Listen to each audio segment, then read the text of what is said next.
Кажа ми. Ставиме, ја, на интернет, вика, баба, ќе те ставам. Ставам, бе, синче, нека ме гледат. Окей. Ако сум на 80 години, шо треба, ќе кажам. Шо знам, ќе кажам. Шо не знам, друго. Ама па се убаво кажах.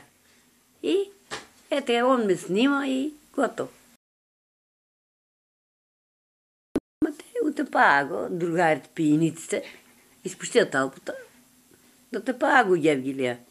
Он нек ще доде много надалеко, ма тия опукала се, испуштија талпата, утепаа го. А никако дадина. После, шо кина, шо измреа? Не живеа ич. Оклеветена девојка кад прокуне, тешко теб, сине. Пијале мастика, пијале. Ја зашо на младите забранувам да не пијат ни цигари, ни рикија. Да не постанем наркоман. Таво не е убаво за младите. Јас таво не сум го турила в уста.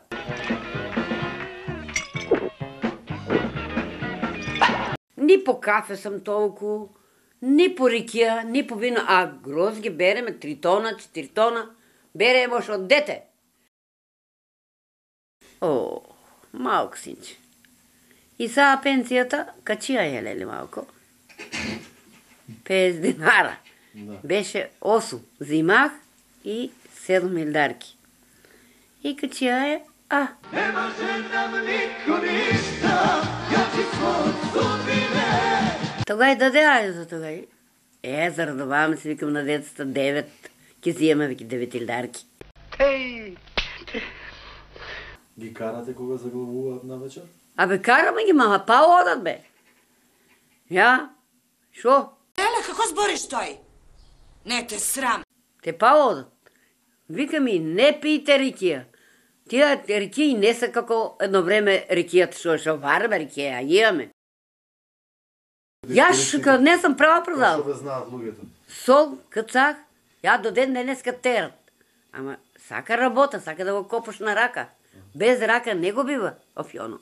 Сега требало да го пријавиш. Ако ќе го пријавиме, ќе сееме. Ама сака да го копаш с мотика, да го речи с рака. Дојдат, ја, вчера вечер добијаваме пакети, ја, од Евгилија, од таа фабрика, јас сум одена, оше, кога работех, знам ја фабриката, и дека беше од друго место? Кочин. Од Кочин добијаваме. Што ви праќа? Шо не, се нешто пратиле унатре. Да. Пуна кутија добијах. Нека и даа Господ на них повоше повеќе до 100 години, но јас сум 80, он до 100 години да живеат. Шо ме послагале, шо ме пратиле. До 100%. Е, Ба,